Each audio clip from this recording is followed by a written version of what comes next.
हरियाली तीज पढ़ें पौराणिक व्रत कथा। भगवान शिव ने पार्वती जी को उनके पूर्व जन्म के बारे में याद दिलाने के लिए ये सुनाई थी। हरियाली तीज व्रत कथा इस प्रकार है। शिव जी कहते हैं, हे पार्वती, बहुत समय पहले तुमने हिमालय पर मुझे वर के रूप में पाने के लिए घोर तप किया था। इस दौरान तुमने अन्न जल त्याग कर सूखे पत्ते चबाकर दिन व्यतीत किए थे। किसी भी मौसम की परवाह किए बिना तुमने निरंतर तप किया। तुम्हारी इस स्थिति को देखकर तुम्हारे पिता बहुत दुखी थे। इसी स्थिति में नारद जी तुम्हारे घर पधारे। जब तुम्हारे पिता ने नारद जी के उनके आगमन का कारण पूछा तो नारद जी बोले, हे गिरिराज, मैं भगवान विष्णु ने भेजने पर आया हूँ। आपकी कन्या की घोर तपस्या से प्रसन्न होकर वह उससे विवाह करना चाहते हैं। इस बारे में मैं आपकी राय जानना चाहता हूँ।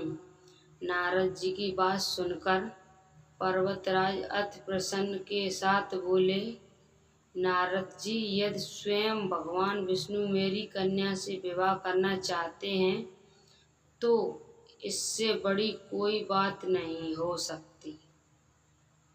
मैं इस विवाह के लिए तैयार हूँ।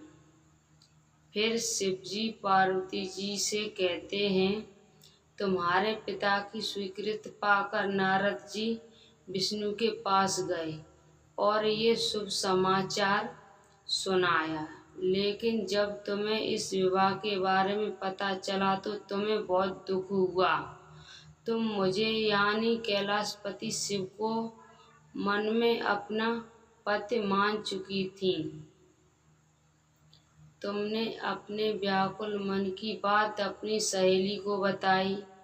तुम्हारी सहेली से सुझाव दिया कि वह तुम्हें एक घनघोर वन में ले जाकर छुपा देगी और वहां रहकर तुम शिव जी को प्राप्त करने की साधना करना।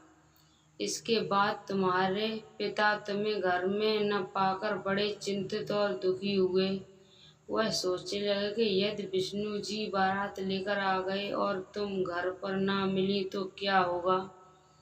उन्होंने तुम्हारी खोज में धरती पाताल एक करवा दिए, लेकिन तुम ना मिली। तुम वन में एक गुफा के भीतर मेरी आराधना में लीन थी। भाद्रपद तिथि शुक्ल को तुमने रेत से एक शिवलिंग का निर्माण कर मेरी आराधना की, जिससे प्रसन्न होकर मैंने तुम्हारी मनोकामना पूर्ण की। इसके बाद तुमने अपने पिता से कहा कि पिताजी, मैंने अपने जीवन का लंबा समय भगवान शिव की तपस्या में बिताया है और भगवान शिव ने मेरी तपस्या से प्रसन्न होकर मुझे स्वीकार भी कर लिया है। अब मैं आपके साथ एक ही शर्त पर चलूंगी कि आप मेरा विवाह भगवान शिव के साथ ही करेंगे। पर्वतराज ने तुम्हारी इच्छा स्वीकार कर ली और तुम्हें घर वापस ले गए। कुछ समय बाद उन्होंने पूरे विधि विधान से हमारा विवाह किया। भगवान शिव ने इसके बाद कहा, हे पार्वती, तृतीय को तुमने मेरी आराधना करके जो व्रत किया था उसी के परिणाम स्वरूप हम दोनों विवाह संभव हो सका। इस व्रत का महत्व है कि मैं इस व्रत को पूर्ण निष्ठा से करने वाली प्रत्येक स्त्री को मनोवांछित फल देता हूँ। भगवान शिव ने पार्वती जी से कहा कि इस व्रत को जो भी स्त्री पूर्ण श्रद्धा से करेगी उसे तुम्हारी तरह अचल सुहाग प्राप्त होगा। बोलिए भोलेनाथ की जय।